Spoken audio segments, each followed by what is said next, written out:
ఇంధనం ధరల పెరుగుదలపై వామపక్షాలు వినూత్న నిరసనకు దిగాయి.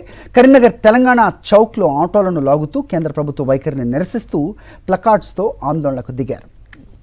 ఇక కరీంనగర్లో సిపిఎం చేపట్టిన ఆందోళనపై మా ప్రతినిధి రమణ మరిన్ని వివరాలు అందిస్తారు. పెట్రోల్ డీజిల్ ధరలను అమాంతం పెంచడంతో మొత్తంగా సామాన్యులపైన ధరల పెరుగుదల భారం పడిందని చెప్పేసి ఇప్పుడు వామపక్షాలు మొత్తంగా ఆటోలను లాగుతూ ఒక వినూత్న నిరసనకు తెరదీశాయి. మనతో పాటు ఇక్కడ వామపక్ష నేతలు ఉన్నారు. ఎందుకు వీళ్ళు ఆటో లాగుతున్నారో ఒకసారి కనుక్కుందాం. చెప్పండి, ఎందుకు ఆటో లాగుతున్నారు? కేంద్రంలోని బీజేపీ ప్రభుత్వము పెట్రోల్ డీజిల్ సిఎన్జి ధరలు విపరీతంగా పెంచింది. సామాన్య పేద ప్రజలపై ధరాఘాతం చేసింది. మొన్నటి 5 రాష్ట్రాల ఎన్నికలకు ముందు ప్రతిపక్షాలు పెంచుతాయని చెప్పేసి ఎన్నికలు అయిపోయిన తర్వాత పెంచుతాయని చెప్తే లేలే అబ్బే పెంచే సమస్య లేదని చెప్పి ఉత్తర కుమార్ ప్రగల్భాలు పలికింది ఈ బీజేపీ పార్టీ. కానీ ఈరోజు ఉదయమే ఇలా క్రూడాయిల్ జరిగిన పేరుతోని ఇలా పెట్రోల్ డీజిల్ ధరలు విపరీతంగా పెంచింది. పెట్రోల్ డీజిల్ ధరలు తగ్గించాలని చెప్పేసి సిపిఎం జిల్లా కమిటీ ఆధ్వర్యంలో ఈరోజు ఆటో నేడుతూ నిరసన వ్యక్తం చేయడం జరిగింది.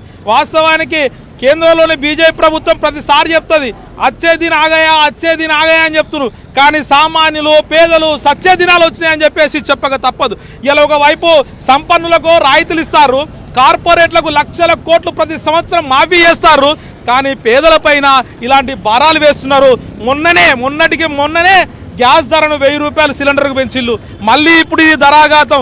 కేంద్రంలో ఉన్నటువంటి బీజేపీ ప్రభుత్వం 5 రాష్ట్రాల ఎన్నికలు అయిపోవడంతోనే విపరీతంగా అన్ని రంగాల మీద ప్రభావం పడే విధంగా ఈరోజు ఈ పెట్రోల్ డీజిల్ ధరలు పెంచడం అంటేనే ఈ బీజేపీ ప్రభుత్వానికి ప్రజల మీద, ముఖ్యంగా పేద సామాన్య ప్రజల మీద ఎలాంటి చిత్తశుద్ధి లేదు. కార్పొరేట్లకు రాయితీలు, సామాన్యులపై భారాలు అని చెప్పేసి సిపిఎం నిరసన తెలుపుతుంది. ముఖ్యంగా పెంచిన పెట్రోల్ డీజిల్ ధరల మొత్తం తగ్గించాలని చెప్పేసి ఒక డిమాండ్ చేస్తూ వినూత్నంగా మొత్తంగా ఆటోలను లాక్కుంటూ వెళ్తూ మొత్తంగా మెయిన్ రోడ్ పైన కరీంనగర్లో గీతాభవన్ చౌరస్తాలో ఈ నిరసనకు శ్రీకారం చుట్టింది. దీంతో మొత్తంగా మనకు చూడవచ్చు ఇక్కడ కొంత ట్రాఫిక్ కూడా అంతరాయం కలుగుతున్న దృశ్యాలను కూడా మనం ఇక్కడ చూస్తున్నాం. కెమెరామెన్ సతీష్తో రమణ, సాక్షి టీవీ, కరీంనగర్. ఇప్పటికే గ్యాస్ ధరల పెరుగుదలతో వినియోగదారుడు వెలవెలలాడుతుంటే తాజాగా పెట్రోల్ డీజిల్ ధరలు అదే బాట పట్టాయి. లీటర్కు 3 రూపాయల చొప్పున ధరలు పెరగడంతో వాహనదారులు అల్లాడిపోవాల్సిన పరిస్థితి. 5 రాష్ట్రాల ఎన్నికలు అయిపోగానే కేంద్రం ఇంధన ధరలను పెంచిందని ప్రజలు మండిపడుతున్నారు. ఇలా ధరలు పెంచుకుంటూ సామాన్యుల పరిస్థితి ఏంటంటూ ప్రశ్నిస్తున్నారు. అసలు ఉమ్మడి నల్గొండ జిల్లాలో ధరల పెరుగుదల భారం ఏ స్థాయిలో ఉంది, రోజువారీ వినియోగం ఎన్ని లీటర్లు ఉంది, అంతిమంగా ఎంత భారం పడుతుంది?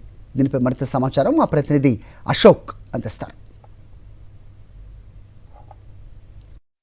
పశ్చిమాసియాలో నెలకొన్నటువంటి యుద్ధ వాతావరణం నేపథ్యంలోనే ఇప్పటికే యుద్ధం భీకర స్థాయిలో జరుగుతుంది. అదే సమయంలో హార్ముజ్ జలసంధి ద్వారా ఇంధన సరఫరాలో ఆటంకం కలుగుతున్నటువంటి నేపథ్యంలోనే పలు బంకులు ఇప్పటికే పెట్రోల్ డీజిల్ కొరత కూడా భారీ స్థాయిలో ఉన్నటువంటి నేపథ్యంలోనే వాహనదారులు తీవ్ర ఇబ్బందులు పడ్డటువంటి విషయాన్ని మనం గత కొద్ది రోజులుగా చూస్తున్నాం. అదే సమయంలో తాజాగా పెట్రోల్ డీజిల్పై 3 రూపాయల చొప్పున పెరిగినటువంటి నేపథ్యంలోనే పెరిగిన ధరలు ఈరోజు ఉదయం 6 గంటల నుంచి కూడా అమల్లోకి వస్తున్నాయని చెప్తున్నటువంటి నేపథ్యంలోనే వాహనదారులు అయితే తీవ్ర ఇబ్బందులు పడుతున్నారు. ఇప్పుడు నిన్న రాష్ట్రంలో వివిధ రాష్ట్రాల్లో ఎన్నికలు ఉన్నాయని చెప్పేసి పెట్రోల్ ధరలు పెంచలే. ఆ రాష్ట్రాలలో ఎన్నికలు అయిపోయినాయి. ఇక పెట్రోల్ ధర మేము అప్పటికే అనుకున్నాం. ఎందుకంటే ఎప్పుడు ఎన్నికలు అయిపోతాయా, ఎప్పుడు ప్రతి రాష్ట్రంలో ఒక ఎన్నిక ఉంటే బాగుండు అనిపిస్తుంది. ఎందుకంటే పెట్రోల్ ధరలు తర్వాత అన్ని ధరలన్నీ కూడా స్థిరంగా ఉంటాయి. కానీ ఇప్పుడు మాత్రం రాష్ట్రాల్లో ఎన్నికలు అయిపోగానే బెంగాల్, పశ్చిమ బెంగాల్, తర్వాత తమిళనాడు, తర్వాత కేరళ, తర్వాత పుదుచ్చేరి, తర్వాత ఈ అస్సాం, ఈ రాష్ట్రాల్లో ఎన్నికలు అయిపోగానే ఈరోజు ఒక 10 రోజులు చూసిరు. ఎమ్మటే వేస్తే జనాలు గగ్గోలు పెడతారని చెప్పేసి ఎన్నికల కోసమే ఇవన్నీ స్టంట్గా మారిపోయింది తప్ప ప్రజలకు ఏమాత్రం కూడా మేలు చేసేటువంటి పరిస్థితిలో ఈ కేంద్ర రాష్ట్ర ప్రభుత్వాలు మాత్రం లేవు. పదిలో భాగంగా ఆటో తోలుకుంటున్నారు కదా, డీజిల్ ధరలు పెరిగినాయి అని చెప్పి ఈరోజు కిరాయిలు కాగానే జనాలకు ఆటోలో ఫ్రీ బస్ పెట్టిండు. దాంతోపాటు ఇలాంటి రేట్లు పెంచి ఇంధన ఆయిల్ ద్వారా మాకు లాస్ చేయడం తప్పితే కేంద్ర రాష్ట్ర ప్రభుత్వాలు ఎలాంటి లాభాలు చేకూర్చేంత స్థితిలో లేవు. ఇప్పటికే మా పరిస్థితి దౌర్భాగ్యం ఉందని చెప్పి మేము ఫ్రీ బస్సులు అన్నీ తీసేయమని కోరగా 10,000 ఇస్తాం, 5,000 ఇస్తామని చెప్పి రేవంత్ రెడ్డి గారు ఏదేదో చెప్పారు. అది కూడా ఎలాంటి స్పందన లేదు. ఇప్పుడు పెట్రోల్ డీజిల్ రేట్లు కూడా పెరిగినటువంటి నేపథ్యంలోనే అంతిమంగా నిత్యావసర ధరలు కూడా పెరిగేటువంటి అవకాశం ఉందని చెప్పేసి కూడా సామాన్యులు అయితే ఆవేదన వ్యక్తం చేస్తున్నటువంటి పరిస్థితి ఉంది. రాష్ట్ర ప్రభుత్వాలు ఇప్పటికే పెట్రోల్ డీజిల్పై కేంద్ర ప్రభుత్వం సుంకాలు తగ్గించినటువంటి నేపథ్యంలోనే రాష్ట్ర ప్రభుత్వం కూడా తగ్గిస్తే రేట్లు అందుబాటులో ఉంటాయని చెప్పేసి కూడా వాహనదారులు విజ్ఞప్తి చేస్తున్నటువంటి నేపథ్యంలోనే రాష్ట్ర ప్రభుత్వం ఆ దిశగా ఆలోచిస్తుందా లేదా అనేది కూడా వేచి చూడాలి. అదే సమయంలో చూసుకున్నట్లయితే పెరిగినటువంటి రేట్లు ఒక నల్గొండ జిల్లాలోనే 66 లక్షలు నిత్యం భారం పడుతుందంటే ఏ స్థాయిలో ప్రజల జీవితం మీద ఆ పెట్రోల్ డీజిల్ ధరలు ప్రభావం చూపిస్తున్నాయి అనేది కూడా ఒకసారి ఆలోచించాల్సి ఉంటుంది. నేను శ్రీనివాసరావు, పాషం అశోక్ రెడ్డి, సాక్షి టీవీ, నల్గొండ.